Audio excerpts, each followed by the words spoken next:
নমস্কার বন্ধুরা, আজকে দেখুন বড়ি নিয়ে এলাম। তো একদম পাকা বড়ি, আজকে পাকা বড়ি দিয়ে ভর্তা করব। বড়ি ভর্তা আমরা সবাই কিন্তু খাই। তো আমি আজকে ভর্তাটা তৈরি করব, একদম ঝাল ঝাল টেস্টি টেস্টি একটা ভর্তা। আর কীভাবে করছি আপনারা সবাই দেখুন। তো ছোটোবেলায় কিন্তু ভর্তা আমরা গাইলের মধ্যে করে খেতাম। তো আজকে একটা ছোটো গাইল নিলাম, মানে হামানদিস্তা। এবার কিন্তু কুটে নেব বড়িগুলি। আর আপনারা কিন্তু শিলনোড়ায়ও ভর্তা করতে পারেন। তো অল্প অল্প করে দিয়ে কিন্তু কুটে নেব। তো আরও কিছুটা দিয়ে দিলাম একই সঙ্গে, এবার কুটে নিচ্ছি। বন্ধুরা, বড়ই এমন একটা জিনিস দেখলেই কিন্তু জিভে জল এসে যায়।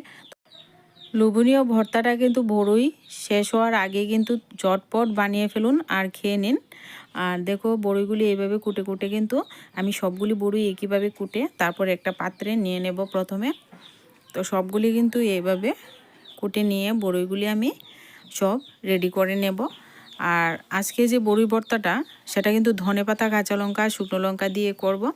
আর শুকনো লঙ্কা আমি এখানে দেখুন দুটো পুড়ে নিয়েছি। আর এই পোড়া লঙ্কার ভর্তা কিন্তু দারুণ লাগে খেতে। আপনারা কিন্তু গুঁড়ো লঙ্কা দিয়েও করতে পারেন, গুঁড়ো লঙ্কা দিয়েও ভালো লাগে।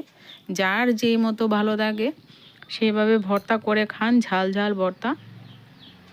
আমি কিন্তু এখানে কুটে নিয়েছি সমস্ত উপকরণ। এবার ওই বড়ির সঙ্গে দিয়ে দেব। আর সাথে দেব পরিমাণ মতো লবণ, আর দেব পরিমাণ মতো চিনি।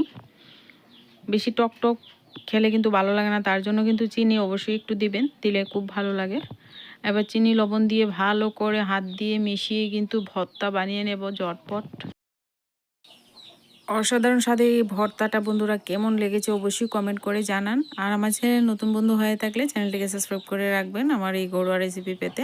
আর দুর্দান্ত স্বাদ হয়েছিল বন্ধুরা, আর ঝটপট কিন্তু আমি খেয়েও নিয়েছি ভর্তাটা করে, আর লোভ সামলাতে পারিনি। আজকে ভিডিওটা এ পর্যন্ত, দেখা হচ্ছে পরবর্তী কোনো নতুন ভিডিওর সঙ্গে। ততক্ষণে আপনারা সবাই ভালো থাকবেন, সুস্থ থাকবেন।